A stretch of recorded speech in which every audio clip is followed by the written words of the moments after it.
Welcome to Blizzard Fire. We hope this video helps fire up your solution. In this video, I will explain how to do stock journal entry in Tally Prime using an easy method.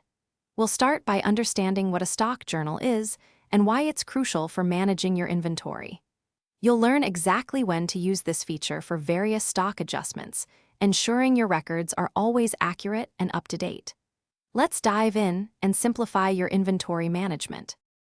To begin, open Tally Prime and navigate to the Vouchers menu from the gateway of Tally. Once there, select Other Vouchers and then choose Stock Journal from the list.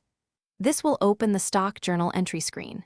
Here, you'll specify the source godown from which stock is moving and the destination godown where it's being transferred. This step is vital for tracking your inventory locations accurately. Next, you'll enter the specific details of the stock item being adjusted.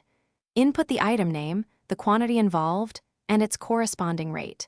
It's important to ensure accurate valuation for both the consumption and production sides of the entry, reflecting the true cost or value.